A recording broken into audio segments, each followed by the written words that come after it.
Hello everyone, this is Mitchell Hunt. Here's my project for my Music Technology Inquiry Seminar taught by Dr. Vijay Manzo at WPI.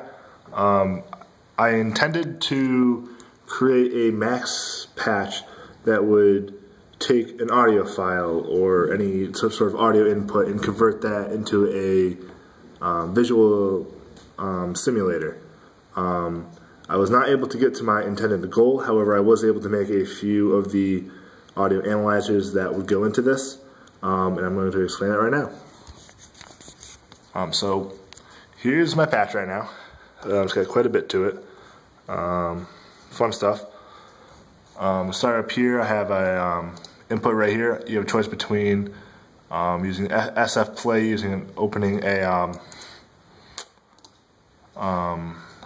opening any audio file in an AIF format that you have. For this I'm going to do a piano MIDI test, which is a file I created through Ableton Live in order to test my program. Then we're going to hit the one button to play. You can hear it's just going to play a C scale over and over again.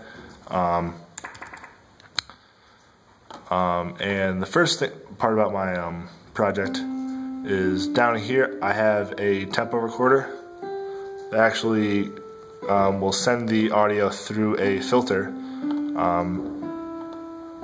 send it through a gain, and whenever the amplitude rises above a certain amount, it records a beat, and then it'll happen, and it will take the CPU clock of the computer, record that, and then it will subtract them to find the time between beats, and down here convert it down to a tempo.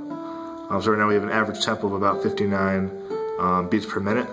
I'm pretty sure it's actually 60, but with the whole rounding errors, so right now it's at 59. The reason why there's so many of these functions right here is because I wanted any unexpected changes or faults in the program to be less noticeable, so I took an average over 8 beats, so it wasn't too long. So any sort of mishaps will be more gradual, and you won't see such a spike. Here's the beats per minute, just in a more easily convenient location.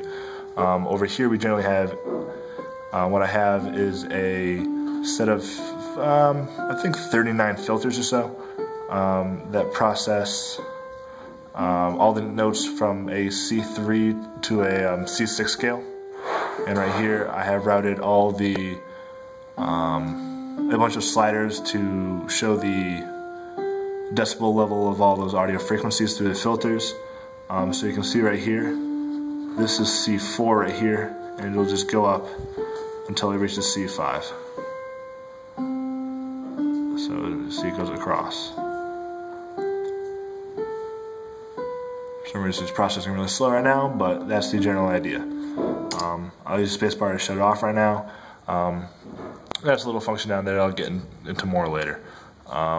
So that was my sample program with using just raw MIDI data that I converted into an audio file. Now I'm going to open it's a nice song written that is performed by two cellists.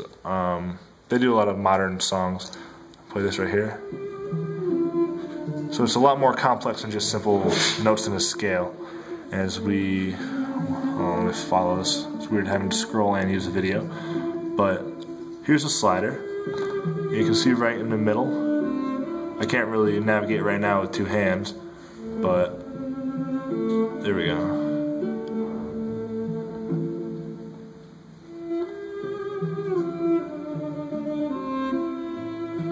So right there you can see, you can kind of track the violin melody as it goes across the song. You see a lot of variations out here and down there you can't really track, but generally in the middle, this area right here, you're getting a lot of a correlation to the violin part. So this is getting a different part of the song. So it loses track of the violin a lot, but that was the general idea of what you wanted to do. If I had this perfect, then I would have a lot more filters, it would have a lot more processing, and you'd be able to see these curves a lot better, and maybe pick out these frequencies. If we move over here to the beats per minute thing, you can see right here, every beat is getting a tick. I say on the CPU clock, and right now we have a beats per minute of about 85, 86, around there, which is pretty good, pretty accurate. It's staying really consistent with the beats, which is very nice. Back over to the filters. Wow.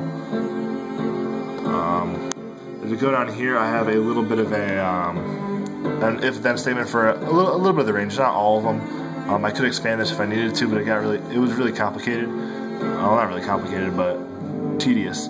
This is the basic idea of what I want to do. I was if-then statement and figure out where the peaks are in here, picking those out, and this is kind of a piano. This would be a C, C sharp, D, D sharp, E, F, F sharp, G, going down. And I have that mapped to a slider right here. So actually, if you go back to the test case, it doesn't work a lot of the times. Well, not a lot of times, but I mean, it doesn't always work, and it gets some discrepancies, but it's pretty accurate for what it can do. Oh, I hit the one button.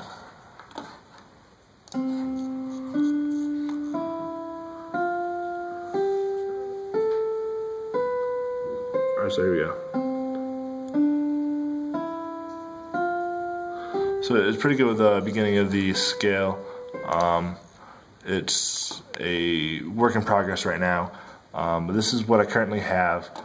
Some ideas I came up with for some further development would be to, with the tempo patch I have right now, possibly refining that and creating it such that